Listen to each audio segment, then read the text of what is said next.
బెంగళూరులో అత్యంత విషాద ఘటన చోటు చేసుకుంది. ఒక వివాహిత వేధింపులు బ్లాక్మెయిలింగ్ తాళలేక 28 ఏళ్ల జిమ్ ట్రైనర్ ఆత్మహత్యకు పాల్పడ్డాడు. ఈ ఘటన స్థానికంగా కలకలం రేపింది. రాష్ట్ర స్థాయి ఫిట్నెస్ ట్రైనర్ అయిన దిలీప్, అతని వయసు 28 ఏళ్లు, ఆలస్యంగా ఇంటికి వచ్చి తన గదికి వెళ్లి తలుపు వేసుకున్నాడు నిన్న. ఆ తర్వాత యోగిత అనే మహిళ నుంచి దిలీప్ సోదరికి ఇన్స్టాగ్రామ్ లో ఒక మెసేజ్ వచ్చింది. దిలీప్ ఆత్మహత్య చేసుకున్నట్టు ఆ మెసేజ్ లో ఉండడంతో కుటుంబ సభ్యులు షాక్ అయ్యారు. వెంటనే గది తలుపులు బద్దలు కొట్టి చూడగా దిలీప్ విగత జీవిగా కనిపించాడు.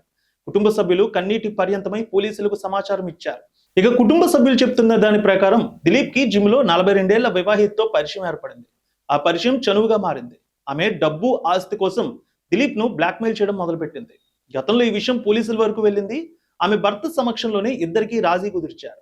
అయినప్పటికీ ఆమె వేధింపులు ఆపలేదు. నిరంతరం అతన్ని వేధించింది. చివరికి అవి తట్టుకోలేక దిలీప్ ప్రాణాలు తీసుకున్నాడని కుటుంబం ఆరోపిస్తోంది.